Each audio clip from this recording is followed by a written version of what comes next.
Tapi semakin kamu sering menggunakan, semakin sering kamu dapat memecahkan masalah, apalagi dalam pemrograman, itu adalah suatu apa itu ya, kepuasan yang seperti kalau misalnya kamu main game, kamu bisa mencapai nilai tertinggi kan gitu kan. Jadi kalau misalnya di coding ini, oke, walaupun misalnya itu sebenarnya simple, tapi bisa di run sukses, pasti kamu senangnya minta ampun. Kayak gitu kan?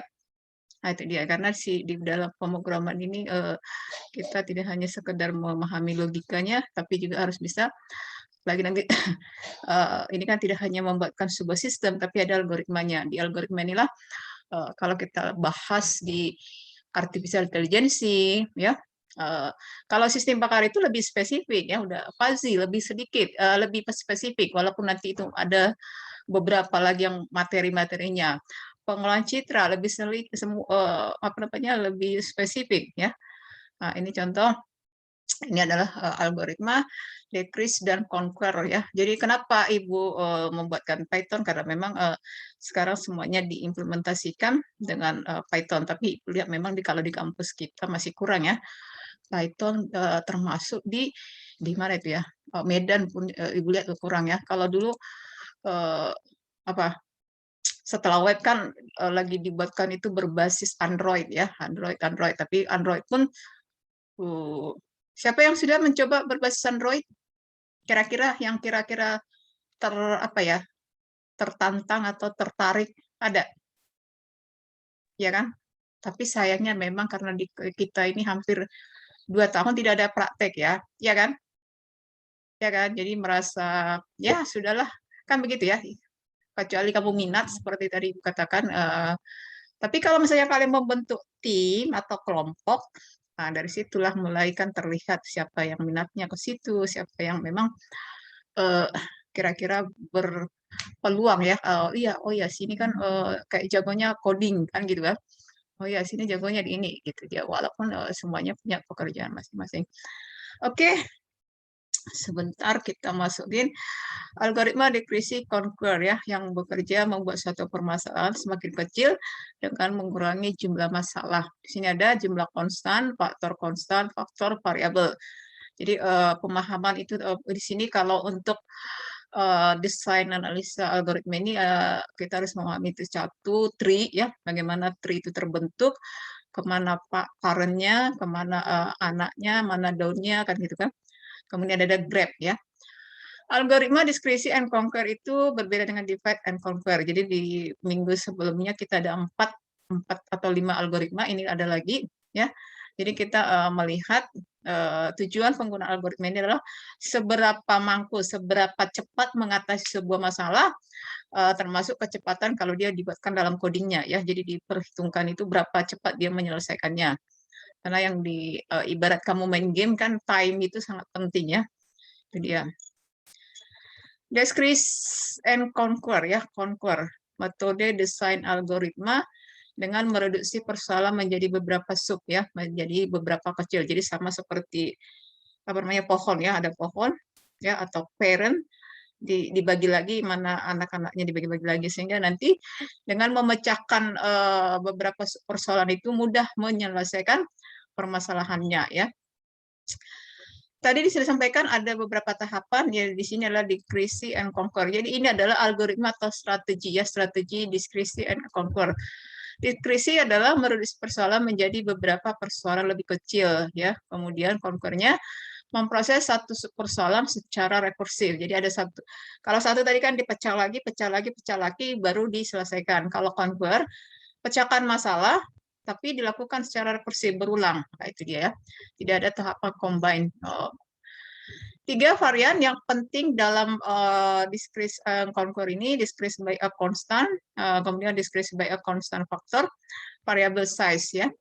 Decrease by a constant ini adalah intensitas persoalan direduksi. Direduksi itu seperti disaring ya, untuk melihat mana setiap konstanta yang sama, setiap iterasi itu perulangan algoritmanya. Diskresi by a constant factor ini adalah instansi persoalan, tapi di sini faktor konstantanya ada 2. Discrete by variable size ya, size ini berdasarkan size-nya. Ukuran instans persoalan direduksi bervariasi pada setiap iterasi algoritma. Contoh di sini sudah bisa membuatkan flowchart kemarin yang menggunakan Visio, sudah bisa kira-kira? Ada yang sudah? Jadi misalnya membuat ini kan semacam bagan atau apa ya? Ini bagusnya menggunakan flowchart. Sudah pernah menggunakan Visio? Sudah? Belum? Belum. Coba nanti diperhatikan ya. Visio ini membuatkan semacam chart ataupun flowchart. Ini biasanya di RPL, perancangan sistem informasi. Kalian di perancangan menggunakan apa sekarang mata kuliahnya? Ada? Perancangan? Tidak ada? Jadi di sini decreasing by constant ini adalah ada persoalan disebut di sini n ukurannya, kemudian di subroutine diperkecil n kurang 1. Kemudian diselesaikan. Nah, itulah untuk by constant. Di sini ada persamaan apabila a pangkat n, ya a pangkat n itu misalnya 2 pangkat 3, di mana n sama dengan 0 apabila a-nya 1 ya. N lebih besar dari 0, maka a itu adalah n kurang 1. Ini menghitung kompleksitas waktunya. Ini diselesaikan dengan T-nya ya. Ini dia sama seperti. Ini merupakan struktur ataupun pembuatan programnya. Tapi ini kalau kita perhatikan kan memakai if else ya, if else perulangan fungsinya. Ini merupakan algoritmanya ya. Bedakan algoritma dengan codingnya. Ada algoritma, ada pseudocode, ada coding. Contoh di sini adalah membuat selection sort ya. Diketahui beberapa urutan bilangan ya secara acak dengan elemen-elemen ada 10 kayaknya mana nih. Kita lihat ya. 4, 12, 3 ya. 1, 2, 3, 4, 5, 6, 7, 8 ya. 8. Kemudian kita urutkan secara selection sort. Jadi ini yang dibuatkan ke dalam perhitungan algoritma tadi ya. Contoh selection sort. Ini perhatikan. Di antara ini diurutkan. Mana yang paling kecil? 1. Oke. Nah, ini dia ya. Jadi secara ini lagi ya. Ini udah terurut. Oke, pisahkan. Ini periksa lagi. Mana yang lebih kecil? 2. Urutkan. Ini demikian. Kalau kita lihat kan sekilasnya gampang ya, tapi inilah yang diimplementasikan ke dalam algoritmanya ya dengan menghitung kompleksitas waktu. Jadi ini berapa kali iterasi sehingga dapat solusi akhir? Kita lihat ya. Ini 1, 2, 3, 4, 5, 6, berapa? 1, 2, 3, 4, 5, 6, 7, 8. Ini ke-9. Ini 9-nya udah berurutan ya. Jadi diketahui awal ada 8 elemen-elemen atau angka dengan selection sort. Selection sort itu adalah urutkan yang paling kecil ke besar. Kemudian kalau terurut kemudian rapikan, urutkan lagi. Jadi dicari yang paling kecil, paling kecil, paling kecil sehingga semuanya terurut dari kecil sampai besar. Jadi ini adalah untuk 8 elemen atau 8 angka, ada ini 9 iterasi. Nah, ini dia ya.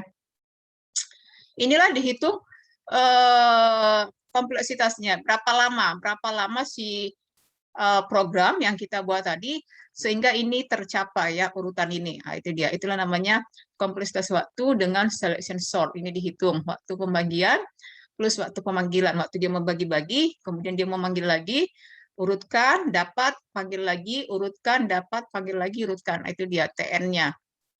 Ini decrease by a constant factor. Kalau tadi satu persoalan, ini ada persoalan N, dilakukan persoalan subnya dengan N/2. Misalnya 3 menjadi 3/2, baru dilakukan penyelesaian solusi. Ini cocoknya untuk binary search. Binary itu kan 2 ya. Contoh diketahui lari A sudah terurut, naik ya, menaik. Kalau di Word, apa dipakai untuk mengurutkan misalnya nama? Atau di Excel, apa kamu pakai untuk mengurutkan data? Misalnya Word ataupun Excel. Kalau dari kecil ke besar, ascending Bu. Kalau dari besar ke kecil, descending. Ya, oke ya. Nah, itu dia ya. Jadi kenapa itu tadi bisa diingat? Karena Ibu ini mungkin sering juga menggunakannya kan begitu ya. Jadi kalau tidak pernah menggunakan ya mungkin pasti meraba-raba itu tadi ya. Jadi komputer ini kamu nggak usah takut, saya kan nggak paham komputer, nggak terlalu apa jago coding, aku kan nggak gini-gini enggak ya. Yang penting apalagi sekarang ada tuh mahasiswa, Dek kamu gimana mau bikin coding? Karena dia bikin codingnya di apa tuh di HP. Bisa kok Bu, katanya gitu loh. Oke, tapi ternyata dia bisa ya. Dan memang agak repot juga ya. Itu kan termasuk gimana apa namanya ya, gimana kamu enaknya menginginkannya ya, membuatkannya ya. Contoh di sini ada binary search ya, contoh binary search ada beberapa bilangan, lakukan aja setengah bagian kiri, setengah bagian kanan. Itu kan misalnya ada 10, kalau 10 kan awal tambah akhir bagi 2, sangat mudah ya ini. Jika elemen tengahnya mid tidak sama dengan K, maka pencarian dilakukan hanya pada setengah bagian kiri. Nah, ini juga untuk bagian kanannya. Ukuran persoalan selalu berkurang sebesar atau setengah ukuran semula. Jadi ambil tengahnya, kemudian hitung sebelahnya, itu dia ya. Ini merupakan algoritmanya ya, dideklarasikan mid integer. Ini kan strukturnya. Nah, mau kamu pakai misalnya Visual Basic atau Visual Studio atau kamu pakai web, ini bisa web bisa. Kemudian kamu menggunakan Python, ini bisa ya, yang udah mencoba. Ini adalah memindahkan inilah atau mengimplementasikannya ini ke dalam coding ya, karena tidak bisa langsung ini di apa-nya kita ya. Jadi terkadang di sini kita apa ya, mengalami kendala ya, menerjemahkan algoritma itu ke dalam pengkodingan. Contoh di sini adalah relasi rekursif diselesaikan ya untuk mencari TN-nya, berapa lama pengulangan yang tadi ya, karena mencari berapa di bagian setengah bagian kiri, setengah bagian kanan. TN sama dengan rumusnya 1 tambah T per N per 2. Ya, ini kalau misalnya kamu rumus matematika atau ada di sini yang ikut apa? CPNS misalnya ya. Sebenarnya yang kalau kamu perhatikan deretan-deretan seperti ini kan menjadi semacam matematika dasar ya kalau kita perhatikan. Hanya di sini adalah ada relasi rekursif pengulangan ya untuk mencari jumlah operasi yang tadi TN-nya berapa. Di mana N asumsinya sama dengan 2 pangkat J. Ya, J itu adalah 2 logaritma N. 2 logaritma 4 berapa ya? Coba, ada yang ingat? 2 logaritma 4. Ada yang ingat? Duanya di sini. Log ini ya, Pak, bukan 2 di sejajar ya, semacam pangkatnya. Diuraikan lagi ya, Tn sama dengan 2 log N ditambah T1 sama dengan 2 log N. Ini dijabarkan lagi T1-nya. Ini dijabarkan lagi. Kalau apa dulu ya, kalau itu ada semacam buku pintar ya, ada kan? Jadi di situ sama pangkat-pangkat yang gini pun ada ya, berapa 2 logaritma gitu ada di situ ya. Seperti semacam buku pintarnya sebagai panduannya ya. Itu dia mencari rekursif TN ya. Rekursif itu pengulangan di mana TN dirumuskan 1 tambah N per 2. Apabila N sama dengan 2 pangkat Z, J itu dihitung dengan 2 log N. Jadi 2 pangkat 2 log N. Di mana ini dimasukkan lagi ya, sesuai dengan rumusnya. Jadi T, J sama dengan T tambah N pangkat, per 2 pangkat J. Nah, ini dia. Contoh keempat yaitu interpolation search analog dengan pencarian data di dalam kampus dengan cara perkiraan letaknya ya. Larik A sudah turun menaik, K adalah nilai yang dicari. Jadi di sini ini juga semacam sama ya, mencari larik itu adalah metrik. Interpolation search ya, ini juga metode. Ini tidak bisa langsung ke rumus ya, ada juga ininya. Tapi kita perhatikan di sini ada algoritmanya. Diketahui interpolation search menentukan nilai interpolation search-nya di mana mid ya. Ini tadi kita mencari untuk binary search ya. Ini dia. Pengulangannya if I lebih besar dari J, then itu dia ukuran larik 0. Apabila IDX-nya menuju 1, K tidak ditemukan. Nah, ini dia kan. Kompleksitas algoritma interpolation search kasus terburuknya 0N untuk sembarang distribusi data. Terbaiknya adalah 0. Ini juga di awal sudah ada ditetapkan apa itu 0N, apa 0 log N. ada log n-nya ya. Ini juga satu ketentuan. Ini dia. Terdistribusi uniform. Jadi oke. Ini masih ada contohnya, ini karena kita minggu depan juga masih ini tadi ya. Kalau kamu perhatikan di minggu kemarin kita sudah menggunakan ini. Jadi untuk ini 8 pertemuan nanti mulai 9, 10 sampai 15 ya, 16 itu kan DTS. Jadi 8 ke 14, nanti ada 8, 6 ya. Nah, nanti di situ tetap seperti tugas kemarin, nanti kita buatkan tugas per kelompok, nanti di pertemuan 8, 9 ke 10 lah ya. 8, 9, 10 kita tetap membuatkan seperti kemarin. Jadi tujuannya di sini Ibu itu kemarin tidak belum dicek ya apanya kelompoknya karena itu tadi menggunakan ada ini.